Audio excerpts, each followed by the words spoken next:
Hey guys, welcome back to my channel. This is your girl Lorz, and welcome back to Lorz Out Loud, where we bring you reviews and podcasts on popular culture and topics of interest. Today we're going to do last night review of Love Island UK, episode 40. So it wasn't a very good episode, if I'm to be honest. It was a little bit boring. Actually, it was a little bit boring. Um, there's not much going on. I feel like they're kind of like losing the storyline a little bit, and because it's only like 19 days to go, I don't know if they should be. I feel like it should be at its best at the moment, and it kind of isn't. The last few days have been kind of dead. I feel like Maura's little storyline with Curtis is kind of carrying the whole weight of the show, and Ovi is being funny and is carrying the show basically, but everything else is kind of like ugh, so dead. But yeah, let's just go through this episode. It's gonna be nice and quick. So let's start off with the beginning. One of the storylines that was kind of going on in this episode was the whole thing with um let's just start with Maura and Francesca and Curtis's triangle. So it's more Francesca has chosen Curtis, and now basically um is after the recoupling. So Maura is upset, that she's lost Curtis to Francesca, but Curtis still wants to get to know her and all that kind of stuff. So in this episode, she's trying to still like be overly sexual towards Curtis, like I mentioned before in the last episode, and she's just doing too much. She just needs to chill out. She's just like, it's not attractive for a woman to be overly in the guy's face with all of that stuff. It's not nice. It's not attractive. So she just needs to slow down. So she basically is into Curtis. Oh, do you want to sneak out and come into my bed after Francesca goes to bed and all this kind of stuff? And I feel like Curtis is trying to be nice to both girls, but in honesty, I don't think he likes in either of them. If I'm being honest, he doesn't really like either of them. But yeah, but I think if he was to make a choice, I have a feeling he'll go for Francesca, because like, at least she's a little bit more reserved.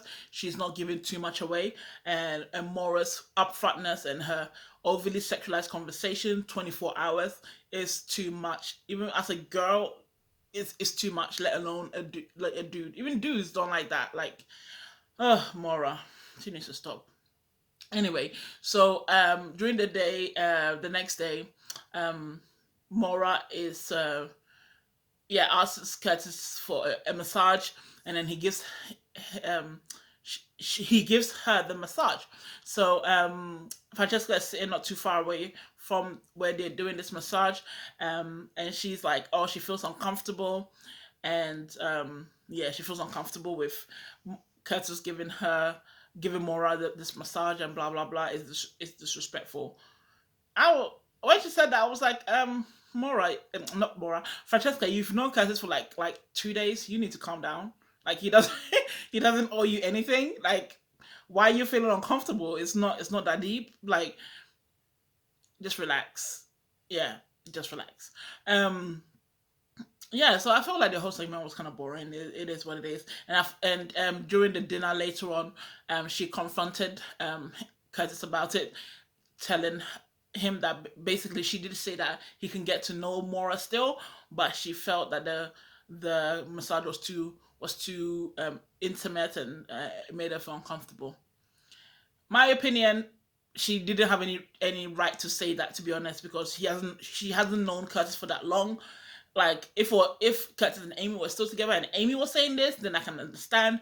But yeah, you just coupled up with him, not even recoupled. You just coupled up with him. Like, he doesn't owe you anything. He can do whatever he wants. He's been honest with you, saying that he's getting to know you and Maura, so just let him be. So you shouldn't have enough feelings for it to bother you, if you know what I mean. So yeah, that was their little thing. To be honest, it was whatever. Another situation that was going on was obviously the whole Michael, Amber, Joanna situation. And in this episode, a lot more of the islanders kind of spoke about what we were all thinking, what Jordan even said, that basically they don't see the chemistry between Michael and Joanna. That was kind of like the theme running through a lot of the people. Jordan kind of reiterated it to Tommy and Molly May, and Anna when they were all sitting together on the beanbags, and Anna was like, "Yeah, basically, like what I've been saying for the last like week. If you listen to my podcast and my last video, that she doesn't see the connection between Joanna and Michael. Like every time she sees, every time it's basically bedtime. Like I said yesterday, like all the, of couples, Belle, even Belle and what's his name, Belle and Anton, who are again new couples. Like they are kissing, they are really affectionate towards each other during the bed during bedtime, and Anna and Jordan the same, and all the couples are apart from them. Like in this episode, you saw them kiss like a little bit more. But at least you didn't see Joanna's face like turn the other way. She gave him a little kiss, but it was literally like a peck and then back to sleep. So I don't feel like I'm gonna say again, Joanna does not like Michael. She does not like Michael. I feel like she picked Michael because she thought that was her best way of staying in the villa and getting storylines, because Michael and Amber was a popular couple, and if she broke them up, she will be able to get a good yeah, she'll basically be in the thick of the drama and in the thick of the characters that are valued in the villa. So she'll be talked about a lot more than if she went for Anton or somebody like that. Because before she came in, she said that she liked Anton, and I forgot who the other one was, but she liked Anton and somebody else the most. She never mentioned Michael, but when she came in, she went straight for Michael. So I feel like, yeah, she just felt like Michael was a strong character. Him and Amber's relationship was strong, and if she broke that up, she'll be part of a big scandal. The same way Arabella came and did with Danny, she came and did the same um with Michael, because she feels like yeah, that will sell more. People like drama. People like to see good thing. Like they will view. They will look at it. They will be invested in it. So she went for Michael purely for that reason, and I'm convinced that that's the only reason she went for Michael. I don't think that she's truly invested in Michael in that way. And I have a feeling that Michael is trying to suspect, because he's asking her a lot of questions about her interest and her genuinity in their relationship.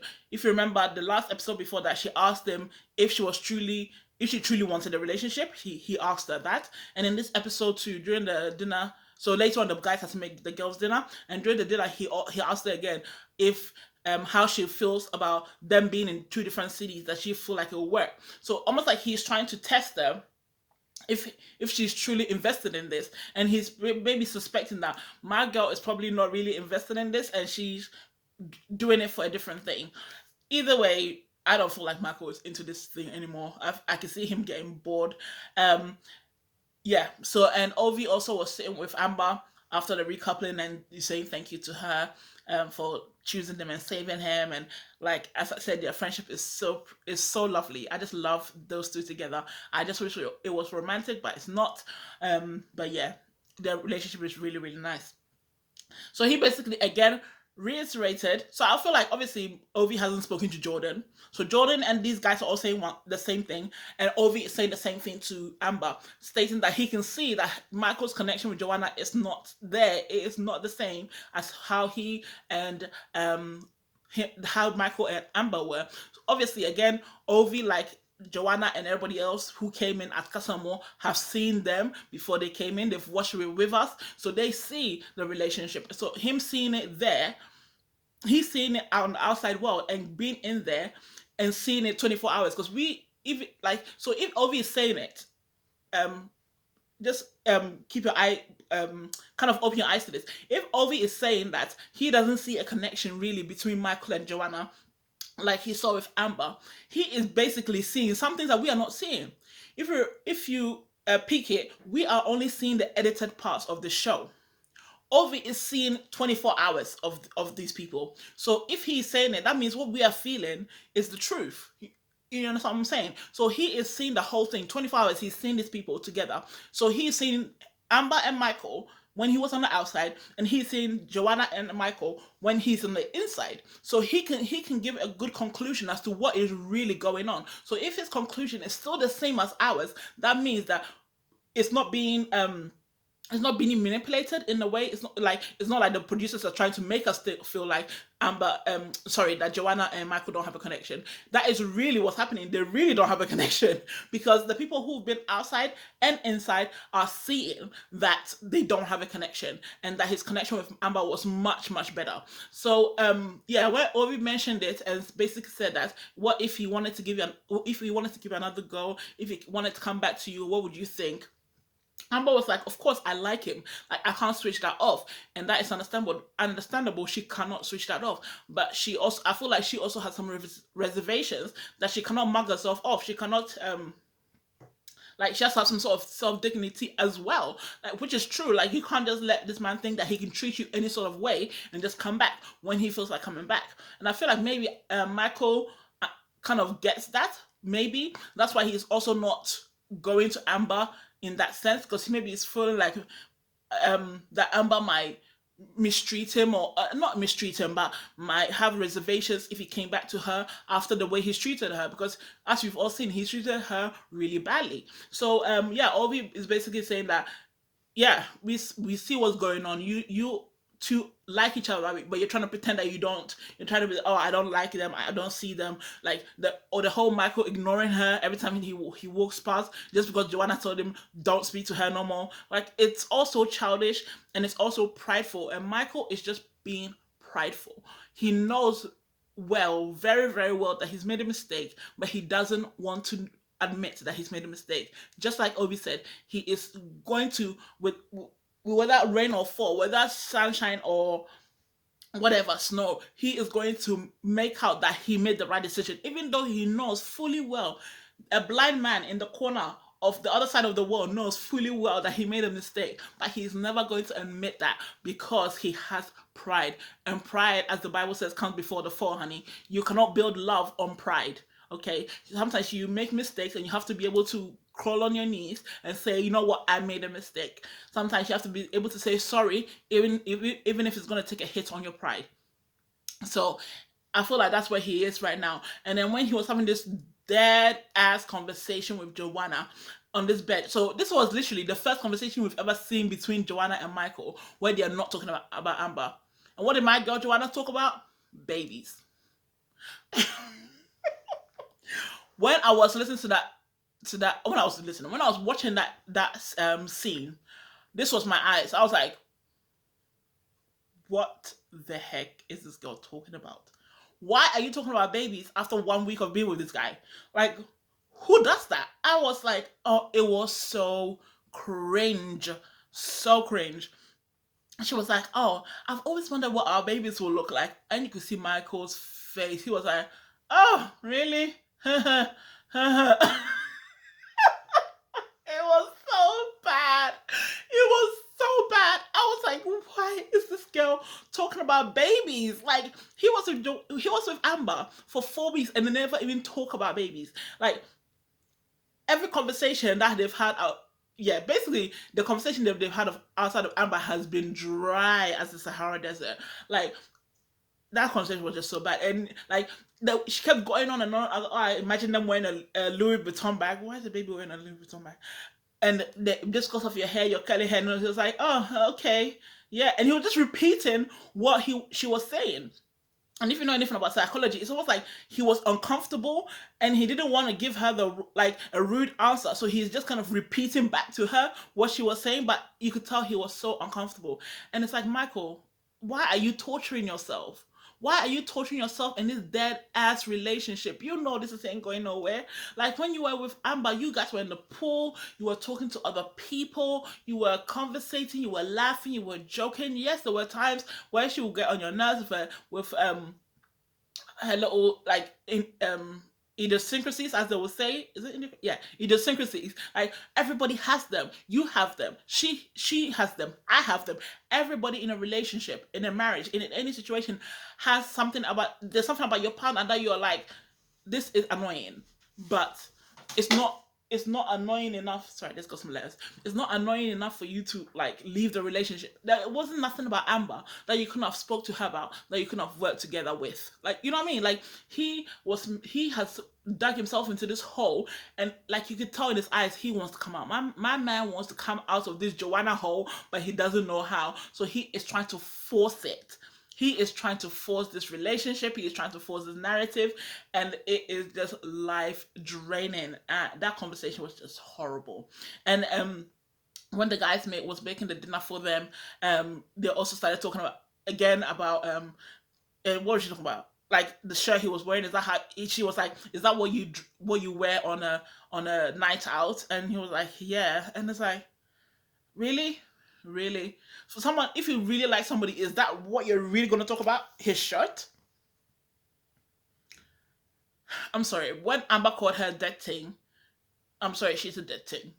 She, Joanna is a dead thing, not because of her face, because she's pretty, but her conversation wise, her personality wise, she is dead and dry and crusty, and she just needs to go home. And yeah, so I don't know. I don't know if they're setting us up for like a Michael and Amber reunion, but I feel like him and Joanna, he can force it all he wants. We are not stupid. We can see that this relationship is so dry. So yeah, and the other thing that he was saying during that conversation was like what did he say to Joanna? Oh yeah, how do you feel like us me living up north and you living down south? Because for those who are not from the UK, I think he's from Liverpool. He's anyway Liverpool, Newcastle, wherever he's from, is up north, and she's from London, which is down south. So so yeah, he was basically saying like, do you think that that will work? So I feel like he's asking a lot of questions to kind of like see where her head at is. I guess I don't know why he's asking her those questions, but to me, it's like he's trying to force it and it's not working. And Michael, just leave it. A good sign of a sign of a good man is knowing when to admit when you're wrong. Okay, so just learn to admit that you're wrong, that what you did and what you said to Amber was the wrong decision. You made the wrong decision. It's okay. We all do it, Michael. Just take the L and just admit it and just unshackle yourself from this train wreck that you call a relationship with Joanna. So that was their whole segment. Ugh, Michael is just, I don't know what's wrong with that dude. Yeah, so that was their whole segment. And the other segment was when the boys went to the supermarket. It was, oh, as I said, this episode was kind of dead. Like the supermarket segment just looks so manufactured and so fake. Like him giving like Anton giving his number to that clerk girl who looks nothing like the girl he usually goes for, but he was like, oh, she's kind of fit or whatever.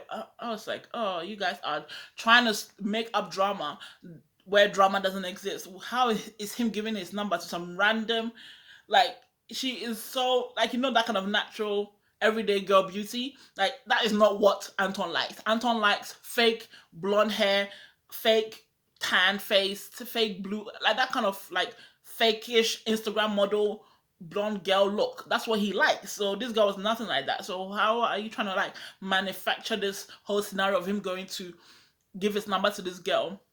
His number that if it's the villa number, it doesn't work anyway. Like you can't get, of course, a number or texts on it. And if it's his home number, like he doesn't have it with him. And how long till he leaves for this girl who doesn't speak English to? It was so fake, and you could tell it was fake, and they're just using it to cause drama between Anton and Belle because they need some sort of drama, they need some sort of narrative, and this is like kind of like scraping the bottom of the barrel for narrative. But yeah, it was whatever. And so yeah, basically that happened, and then they went back to make the dinner for the girls, and then basically Molly May pried it out of Tommy what happened at the supermarket because the guys were laughing about it, him and Jordan, and they were laughing about it, and then Molly May. I was like, oh, so what happened at the supermarket? What happened at the supermarket? And Tommy was like, okay, fine, this is what happened. And then Molly May's like, I'm not gonna tell. And then literally Tommy just gets up to clear the plates, and then my girl's telling like half the girls are around her already. Like, how's that not you? How's that not you telling? Like, so And then Miss Anna. Anna is really becoming really, really annoying. She is the most childish human being I've ever seen in my life. Like, she's 29. She needs to just stop. She was like grilling Jordan because Jordan wasn't going to tell her. Jordan was like, okay, this basically. So he made up this thing that, okay, we gave the clerk some money, and Tommy said it was this amount, but it wasn't really, because he was trying to pretend he speaks Spanish when he doesn't. It was fake, and that's why we're laughing. So Anna was like, so when she heard, when Molly May said that, oh, this will happen, Anton gave his number to the shop clerk. Anna was to Jordan when he came back, oh, so are you lying to me, or you don't tell me the truth anymore? You don't trust me. I don't think we're as close as we used to be. We that I thought we were. And I was like, what? First of all, it's nothing to do with Jordan. Like, it's somebody else's business, it's somebody else's story. If he doesn't want to tell you, he doesn't want to tell you. Like, I don't expect my husband to come in and tell me everything that his boys tells him, or tell me everything about his, like that goes on between him and his friends. Like, it's just stupid. If he doesn't want to tell you, he doesn't want to tell you. He doesn't have to tell you. Like, it's so childish. And she's not making up this whole thing of oh, I guess we're not as close as I thought we were. What has that got to do with anything? It's somebody else's business, and he doesn't want to tell you that person's business. Remembering that the last time you told you somebody else's business, you went to tell the person that it was involving. Remember the Tom and Maura situation? She went to tell Maura what Tom said after Jordan told Tom. So why would he tell you anything ever again? So, like, it's ridiculous. If it was involving Jordan himself, then yes, you can say that you have trust issues because of that, or he's not telling you everything because of that. But it's to do with somebody else. He doesn't have to tell you, Anna, stop being childish. And Jordan's like, I'm getting so sick of this. Like, this is boring me now. You're really annoying me with this. And of course, I was even annoyed. I'm like, dude, and I'm a girl. Like, no, Anna, I don't back you just because you're a girl. This is stupid. Like, you cannot be annoyed at Jordan because he won't tell you somebody else's business. Relax yourself. So she was very childish in that scene. And I think she knows that she's being childish, and Jordan was just getting peed off with her. But yeah, that was the segment. Yeah, the episode, that was the end of the episode, to be honest. So it was left on the cliffhanger of basically Anton, the boys telling Anton that they've told the girls. So now he just needs to confess to Belle that he gave his number to the clerk. I'm like, is this really a story? Is this really a problem? Like, anyway, so that was the episode. Let me know what you guys thought. I'm going to do the American version very soon. But yeah, that was the episode for last night. And on Sunday, there's going to be a reveal of who the most popular couples are, like they've done a couple of times before. So I think last night people got to text or to message and say who their favorite couple was. And then on Sunday night, they're going to give us the results. I feel like in the top is probably going to be Molly May and Tommy.